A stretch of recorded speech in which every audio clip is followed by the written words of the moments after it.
Halo semuanya, kembali lagi dengan saya Isnur. Oke, jadi kita akan melanjutkan materi di chapter Ready. Oke, dan di video kali ini saya akan memberikan tips dan triks yang biasa saya lakukan, yang biasa saya terapkan kepada student-student saya. Jadi ibarat kata seperti syarat dan prasyarat yang mereka harus lakukan sebelum belajar bahasa Inggris. Oke, jadi sebelum masuk ke video berikutnya, jangan lupa untuk selalu dukung channel ini dengan cara subscribe dan aktifkan belnya untuk video-video lainnya. Oke, so let's move on to the next video. Oke, jadi yang pertama, tips dan trik yang biasanya saya gunakan itu kepada diri saya pribadi dan kepada semua student-student yang saya ajar adalah don't say no. Yap, betul sekali. Jangan pernah mengucapkan kata tidak, walaupun itu pelajarannya sangat sulit. Sebenarnya tidak hanya bahasa Inggris, semua pelajaran apapun itu, baik itu skill yang kalian mau capai atau usaha apapun itu, jangan pernah mengucapkan kata no. Karena apa? Karena ketika kalian mengucapkan kata no di awal perjuangan kalian, atau misalnya kalian mau memulai sesuatu nih, terus kalian mengucapkan kata tidak, maka secara tidak langsung ucapan kalian itu akan mensugesti diri kalian, dan hasilnya kalian gak percaya diri. Padahal sebenarnya kalian bisa, tapi karena kalian mengucapkan kata tidak, dan tidak, nah ya, nobody knows. Yang kedua, kenali jenis gaya belajar kalian. Jadi buat teman-teman yang belum nonton video ini, kalian harus nonton. Karena apa? Karena saya menjelaskan ada 9 jenis gaya belajar yang harus kalian tahu sebelum mempelajari sesuatu. Gitu. Jadi jenis gaya belajar buat kalian itu sangat perlu. Kenapa? Karena kalian akan membuang waktu-waktu kalian yang sebenarnya kalian itu tipe belajarnya A, tapi kalian menggunakan tipe belajar B. Hasil yang kalian capai itu kurang maksimal. Jadi sebaiknya kalian nonton ini ya. Video saya menjelaskan 9 jenis gaya belajar. Simak baik-baik. Teknik yang ketiga adalah menggunakan pensil untuk memperbaiki pengucapan kalian atau pronunciation kalian. Jadi teknik ini sebenarnya saya dapat dari teman saya, Nirva, yang menurut saya pengucapannya sangat bagus. Nah, caranya gimana? Jadi pertama kalian siapkan satu buah pensil. Udah ada satu buah pensil. Nah, setelah itu kalian gigit. Usahakan gigit sampai di ujung bibir kalian. Maksudnya di sini ya. Sini. Kalian gigit, terus berusaha untuk berusaha untuk membaca bahasa Inggris. Jadi kalian harus siapkan teks berbahasa Inggris. Terus kalian gigit pensil ini sampai ke dalam. Gini, coba kita lihat ya. Oke, udah lihat kan? Gigit sampai ke dalam, terus kalian berusaha untuk melatih pengucapan kalian dengan cara membaca teks bahasa Inggris. Seperti saya. 9 types of learners. Which one are you? Scientifically speaking, there are 9 types of learners out there. Seperti itu contohnya. Pasti kalian gak paham kan apa yang saya bilang. Dan itu adalah proses memang transisi ketika kalian berusaha untuk membentuk pengucapan yang baik. Ala bisa karena biasa. Cobalah. Jika kalian adalah orang yang berasal dari daerah yang menggunakan logat yang sangat kental dan kalian ingin belajar bahasa Inggris atau seperti native speaker, nah kalian harus menggunakan pensil untuk merubah sedikit pengucapan bahasa Inggris kalian. Dan usahakan kalian menggunakan pensil ini khusus untuk belajar bahasa Inggris. Supaya apa? Supaya mulut kalian terbiasa ketika berusaha untuk belajar bahasa Indonesia. Maksud saya ketika berusaha untuk berbicara bahasa Indonesia dan berbeda. Jadi mulut kalian akan terbiasa ketika harus berbicara menggunakan bahasa Inggris atau berbicara menggunakan bahasa Indonesia. Seperti itu. Jadi mulut kalian akan terbiasa. Jadi seolah-olah kalian ketika berbicara bahasa Inggris kalian menggunakan pensil di bibir kalian atau di mulut kalian. Tuh ya. Jadi seperti itu. Jadi usahakan menggunakan pensil untuk memperbaiki pengucapan kalian. Dan itu sangat berpengaruh. Jujur, saya telah menggunakan pensil ini itu hampir di semua student saya yang bermasalah di pengucapan. Dan overall, semua student yang saya ajari itu sekitar 1-2 minggu cara bicara bahasa Inggris mereka itu sangat keren. Improvement, amazing. Jadi teman-teman harus coba ya. Tips yang keempat adalah aksen. Kalian tahu kan bahwa semua bahasa memiliki aksen yang berbeda-beda. Nah, jika kalian mempelajari sebuah bahasa, please untuk pelajari juga aksennya. Kenapa? Karena itu akan jauh lebih memudahkan kalian menguasai sebuah bahasa. Contoh simpelnya, saya orang Makassar. Ketika saya berusaha untuk berbicara bahasa Inggris menggunakan aksen asli Makassar, maka itu akan sulit. Bisa, tapi untuk lancar bakalan sulit. Dan memang pakemnya itu ya menggunakan bahasa Inggris, otomatis aksennya bahasa Inggris kan. Nggak mungkin menggunakan bahasa Inggris aksennya bahasa Makassar atau logat Makassar, nggak mungkin. Salah satu contoh lainnya juga seperti ini.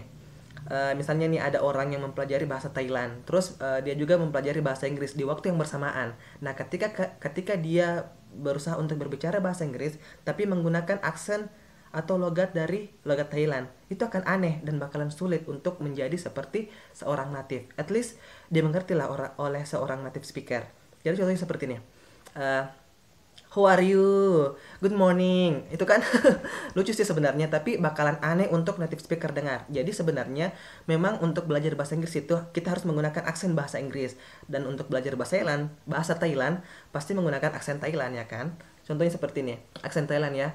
Eh, Sawasdee krab, sabaydi ma krab, seperti itu. Nah, itu yang memang pakemnya memang seperti itu. Jadi, jika kalian berusaha untuk mempelajari sebuah bahasa, ya tidak luput untuk mempelajari aksennya juga, gitu ya kan? Teknik yang kelima adalah copy. Nah, teknik ini sangat berpengaruh penting dan sangat populer juga di kalangan pengajar. Karena apa? Karena teknik copy ini sangat berperan penting untuk meningkatkan kemampuan seseorang dalam speaking atau berbicara. Contoh simpelnya, mungkin teman-teman adalah penikmat musik, ya kan? Dan kalian mungkin pernah mendengar musik yang sangat nikmat di telinga kalian, dan saking nikmatnya kalian berusaha untuk menguasai atau mempelajari lagu tersebut, terus berusaha untuk menyanyikan lagu tersebut sesuai dengan si penyanyi aslinya. Nah, tanpa sadar kalian menggunakan teknik copy. Nah, begitu pula dengan mempelajari sebuah bahasa. Jadi buat teman-teman, jangan lupa untuk menggunakan bahasa sesuai dengan native speakernya, karena itu akan jauh lebih efektif untuk kalian. Yang keenam adalah komunitas. Jadi buat teman-teman, usahakan untuk kalian mencari komunitas bahasa Inggris di sekitaran kalian. Nah, kalau misalnya kalian tidak menemukan komunitas bahasa Inggris, kalian bisa kok buat sendiri. Mungkin panggil saudara-saudara kalian atau mungkin tetangga kalian, terus kalian buatlah komunitas sendiri. Karena apa? Komunitas itu sangat berpengaruh baik untuk meningkatkan kemampuan bahasa kalian. Dengan komunitas kalian mempunyai pasangan, kalian mempunyai teman untuk diajak ngobrol dalam menggunakan bahasa yang kalian suka atau kalian sedang pelajari. Contohnya sendiri saya di Makassar, ya kan? Jadi di Makassar itu ada banyak komunitas, tapi yang biasa saya ikuti itu ada 3 komunitas besar. Yang pertama itu di Almarkas, namanya Max Community, setiap hari Selasa, Kamis, Sabtu. Tuh. Terus di Hack, Hasanuddin English Community. Nah, Hack itu setiap hari Rabu dan Jumat. Setelah itu pindah ke BPEC. Nah, BPEC itu sebenarnya setiap hari Sabtu dan Minggu, tapi saya bisanya join itu setiap hari Minggu. Dan itu sangat berpengaruh besar sekali. Itu sangat berpengaruh untuk meningkatkan kemampuan bahasa Inggris kalian. Karena apa? Kalian punya teman ngobrol. Ketika kalian malu untuk berbicara bahasa Inggris, tapi teman-teman kalian atau komunitas kalian berusaha untuk menyupport kalian, mendukung kalian untuk berbicara bahasa Inggris, please cari komunitas. Oke. Yang ketujuh adalah practice. Jadi please, ketika kalian mempelajari sebuah bahasa, kalian jangan lupa untuk selalu practice. Minimal buat time management kalian. Jadi misalnya seperti ini. Satu hari kan ada 24 jam. Kalau misalnya kalian disiplin, minimal sejam lah dalam sehari. Misalnya kalian buat jadwal setiap jam 7 malam misalnya. Kalian memiliki waktu sekitar sejam untuk belajar bahasa Inggris. Nah, kalau misalnya kalian seharian itu, kalian sudah tahu misalnya jam 7 nih saya memiliki kesibukan dan pasti saya tidak bisa untuk belajar bahasa Inggris. Nah, kalian bisa jadikan itu hutang. Jadi kalian lunasi di hari berikutnya atau kalian lakukan sebelum jam 7. Kalian misalnya sibuk di jam 7 malam. Nah, kalian belajar bahasa Inggris itu di jam 8 pagi atau mungkin jam 10 pagi. Nah, itu namanya time management yang baik ya. Jadi kalian harus memang pintar-pintar untuk mengatur waktu kalian dengan sangat baik. Time management itu sangat penting. Minimal sejam lah dalam sehari. Kalau kalian betul-betul sibuk, ya 30 menit lah sehari, ya kan? Yang kedelapan adalah motivate yourself. Seseorang butuh memotivasi dirinya sendiri, at least. Karena dengan motivasi kalian akan jauh lebih semangat lagi ketika kalian udah malas-malasan belajar, ketika kalian sudah drop belajar, atau mungkin sudah tidak punya niat untuk belajar bahasa Inggris lagi, atau belajar bahasa apapun itu, atau belajar sesuatu hal yang baru. Please, motivate yourself. Sebenarnya tujuan kalian mempelajari sesuatu yang baru itu apa? Atau misalnya kalian mempelajari sebuah bahasa itu untuk apa? Untuk sekedar cuman gaya-gayaan doang, atau mungkin sekedar cuman mau dibilang tidak bagus ya.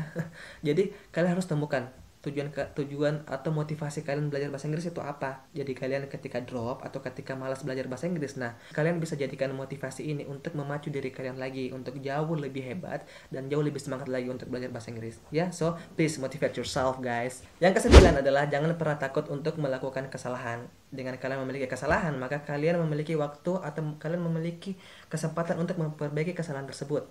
Nah, jika kalian tidak pernah melakukan kesalahan atau mungkin kalian adalah tipe orang yang takut untuk melakukan kesalahan, maka kalian tidak akan berkembang. Dan itu akan membuat kalian jauh lebih terpuruk dari teman-teman kalian yang selalu melakukan kesalahan Dan dari kesalahan mereka tersebut, mereka berusaha untuk memperbaiki kesalahan itu. Karena apa? Karena kesalahan itu adalah kebenaran yang tertunda. Seperti itu ya. Jadi jangan pernah untuk takut melakukan kesalahan. Tapi ingat, kesalahan yang saya maksud ini adalah kesalahan dalam belajar. Kesalahan dalam mempelajari ilmu-ilmu yang baru. Mempelajari ilmu-ilmu baru seperti mempelajari ilmu bahasa Inggris. Kalau kalian salah dalam pengucapannya, itu memang wajar. Karena kalian baru mempelajari bahasa tersebut. Jangan pernah takut untuk melakukan kesalahan. Tapi ingat ya, kesalahan yang saya maksud bukan kesalahan yang lain. Awas. Oke, jadi itulah teman-teman 9 tips dan trik yang biasa saya gunakan sebelum atau sementara dalam belajar bahasa Inggris. Nah, jika kalian merasa bahwa teknik ini sangat bermanfaat, jangan lupa untuk please subscribe channel ini dan juga aktifkan belnya, maksud saya aktifkan belnya. Dan cukup sekian dari saya. Jangan lupa untuk stay alert dan bye-bye.